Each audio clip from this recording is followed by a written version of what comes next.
Well, very good. Thanks, everyone. Just in case you missed my speech, I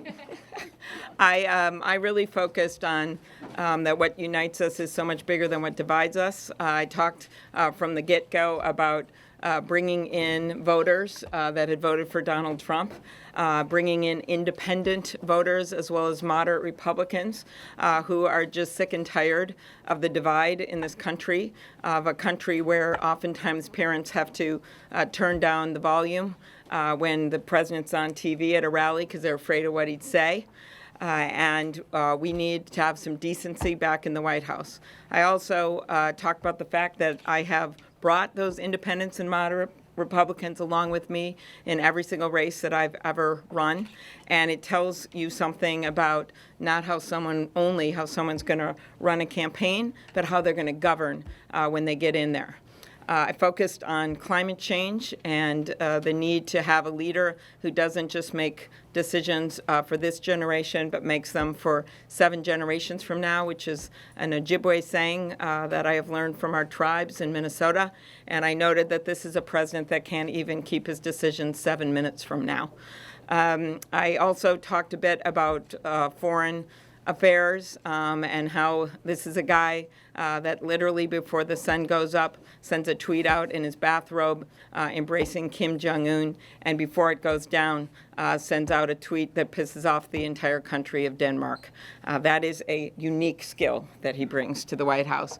I noted that we have to have a president that's going to stand shoulder to shoulder with our allies, not coddle dictators, make decisions that are in the best interests of this country. So I'd love to answer any questions that you have. How important do you think the youth vote is in this election? Oh, I think it's really important. And you look at what happened in the midterms. The young people turned out in record levels for a midterm in recent decades. And this is how I see it, being the mom of a Generation Z/millennial member. And that is that this is a generation that is more diverse than any other generation that we've had in this country. They care more about the world around them. And so that's why Donald Trump's continuing attacks and belittling of immigrants and people that look different than he does, that is really a dagger to them.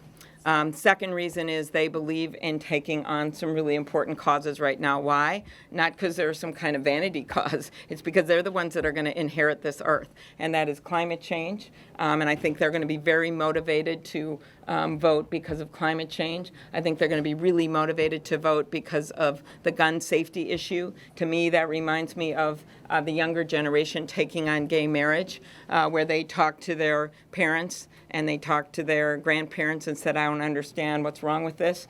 They're doing the same thing on guns. After those Parkland kids stood up and were such icons, kids in my state and across the country started to do the same thing. They didn't just march, and they actually didn't just vote.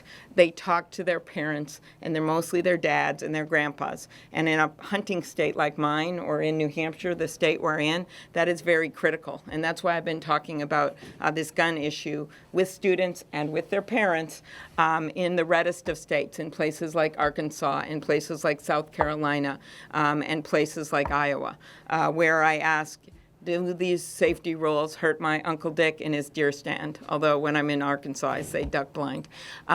Do they hurt my Uncle Dick in his deer stand? The answer is no. And those bills are sitting on Mitch McConnell's desk. Next week, we could call up background checks, closing the Charleston loophole and closing the boyfriend loophole, which is the bill I've been leading now for over 5 years. That's sitting on Mitch McConnell's desk. All those bills pass the House. And then as president, I would pass the assault weapon ban and the magazine limitations if we're unable to do it while Donald Trump is in the office.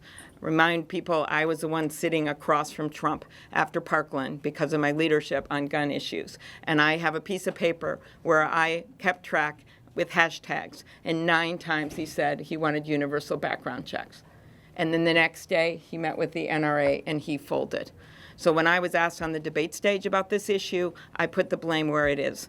It is on the NRA, it's on Mitch McConnell and other Republicans that are afraid of the NRA, and it is on Donald Trump that talks a good talk the minute after a tragedy, and then the moment he gets any pushback, he folds.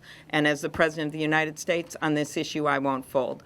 Those issues, plus college debt and paying for college are the issues that young people are going to vote on. They are cause-driven.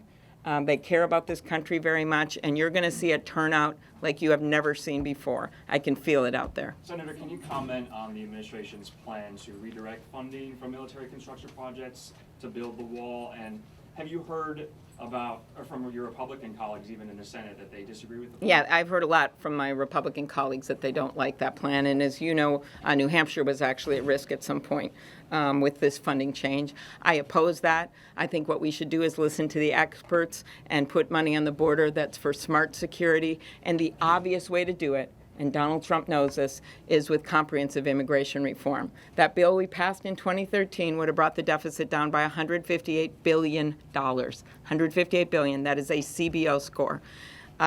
That is why Grover Norquist made that bill his top priority that year. I like mentioning this in New Hampshire because they're very fiscally conscious. That bill would have brought the deficit down by $158 billion in 10 years because people would come out of the shadows. They'd pay their taxes. The AFL-CIO supported it. The Chamber supported it. The migrant workers supported it. The Farm Bureau supported it. And we could do a very similar bill. When you got that much money you're dealing with, some of it can be used for border security, not his wall, but what the experts say. And you could also work with those three northern countries, Northern Triangle countries, to help them to shore up their justice and criminal issues as well as their economy, work with our allies to do that, allow them to seek asylum down in those countries. That's how we fix that problem at the border, not the way he's doing it with more chaos, using immigrants as pawns, and then saying things so that more people come up because they think they have a moment and making it so much worse. I really believe he knows this, and this is what he wants to have happen because the solution is right in front of us. It already passed with Republican votes. Senator, I spoke to some of your supporters outside, and they really liked that you were a more moderate candidate compared to the other ones. But with the Green New Deal, with Medicare for All, these issues polling so well with the Democratic constituency, how do you plan on overcoming that and winning this primary? Okay, so I consider myself a progressive in one important way. I like to make progress. I am the candidate that you'll see on that debate stage that has passed over 100 bills as a senator as the lead Democrat in just the last few years, including 34 since Donald Trump has been president. And I've done that by looking for common ground where I can on things like drug shortages and then standing my ground where I should. And so I do believe I may be more moderate in tone than some of the people running for office, but I am betting that people don't want the loudest voice anymore. They've had that right now. That's the guy in the White House. That they want someone who's going to be honest with them and tell them that, no, we are not going to erase rich kids' college debt. We're not going to do that, even though some of my opponents have put that forward as their proposal, because that's actually going to hurt the very people that we want to help and put more debt on their shoulders. That we're going to do something to bring down healthcare costs, and we're going to do it a smart way by having a public option so that we have a nonprofit competitive option to the insurance options that are out there, and that we will do no harm to people who want to keep their own current insurance because under some of the plans out there, on page 8 of one of them, it actually says they would dismantle our entire healthcare system in 4 years. So no, I'm not for those. I don't think those are bold ideas. I think what's bold is actually getting something done for the people of this country. So when they say that, that's fine. People can call me whatever they want. It is true I don't swear in public a lot. I'll put it out there. But I think that a moderate tone and someone who's willing to speak honestly is exactly what this country wants right now. All right, one more Senator, question. how much pressure are you feeling ahead of next week's debate, and has your prep or strategy changed given it's one night with just everyone on stage? No, I think this is a great opportunity for me. We'll have more people watching because it's just one night. And I've been asked some about having a viral moment. I remind people that's what those moments are. They're moments. They're moments. They might help people for fundraising, but they are not that longward trek that we need to bring people along with us. And I will end like how I started. There are so many moderate Republicans and independents who are sick and tired of this guy. They are scared about what he's doing to the economy, whether they're a farmer in Iowa that sees the effect of those tariffs, or whether they are a corn grower who has to now shut down their ethanol plant because this guy has decided to give a bunch of secret waivers to the oil companies, or whether they are oyster fishermen out in Maine and New Hampshire who are starting to see how acidic the ocean is and are having trouble with their way of life. People are sick and tired of a guy that just likes to gloat about the economy that he did not create. He inherited a strong, stable economy because our workers and our businesses were resilient through the downturn.